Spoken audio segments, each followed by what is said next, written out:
ఇద్దరు అన్న తమ్ముళ్ళు ఒక రెస్టారెంట్ పెట్టుకున్నారు. వాళ్ళ కింద పనిచేయడానికి మనుషుల్ని పెట్టుకున్నారనమాట. వెయిటర్స్ కావాలి కదా! అన్న, అన్న తన కింద పనిచేసే వాళ్ళందరినీ సరిగ్గా మాట్లాడడనమాట. అంటే చాలా అవమానించి మాట్లాడడం, అరవడం, తిట్టడం అయి చేస్తుంటాడు. ఓకే. కానీ ఇప్పటి వరకు అతని లైఫ్ బానే ఉంది. ఓకే. ఇంకా ఆయన కర్మ ఇంకా అవ్వలేదనమాట. తమ్ముడు అన్నని చూసి స్టార్ట్ చేస్తాడు.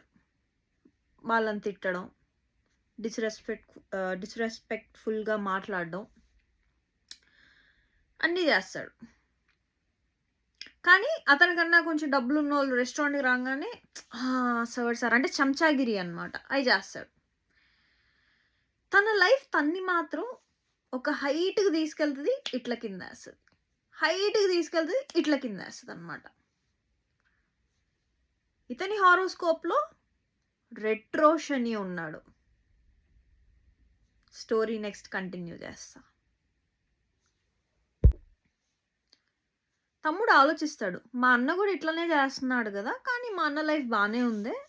మరి నాదెందుకు బాలేదు? నేను ఇంకొకసారి ట్రై చేస్తా. మళ్ళీ చేస్తాడు. మళ్ళీ లైఫ్ పైకి తీసుకెళ్తే ఇట్ల కిందేస్తదనమాట.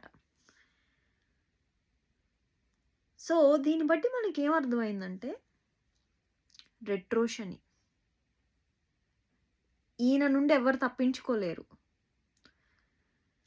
శనియే పవర్‌ఫుల్. రెట్రో శని అంటే మూడింతలు పవర్‌ఫుల్ అన్నమాట.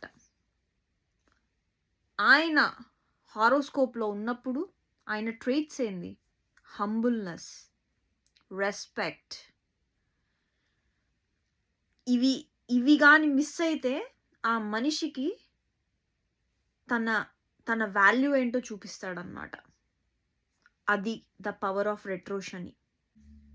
మీరు హంబుల్‌గా, లాయల్‌గా మన కింద పనిచేసే వాళ్ళని మర్యాదతో మాట్లాడండి. వాళ్ళు ఒకవేళ చేసే పని నచ్చపోతే లేసి ఎళ్ళిపోండి. అంటే వాళ్ళని అవమానించి మాట్లాడమాకండి. నేను అది చెప్తున్నా. చెప్పే విధంగా చెప్పండి. ఇవన్నీ గాని మెయింటైన్ చేస్తే, దాన ధర్మాలు ఇలాంటివి చేస్తే ఆయన మిమ్మల్ని తీసుకెళ్ళి ఇక్కడ కూర్చోబెడతాడు లైఫ్‌లో. కింద పడేయడు. That is the power of retro Shani. ఇవి లేనప్పుడు మన లైఫ్ ఎఫెక్ట్ అవుతదన్నమాట.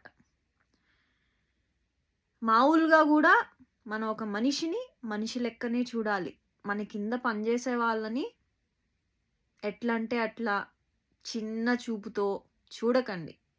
ఇది నా అడ్వైస్.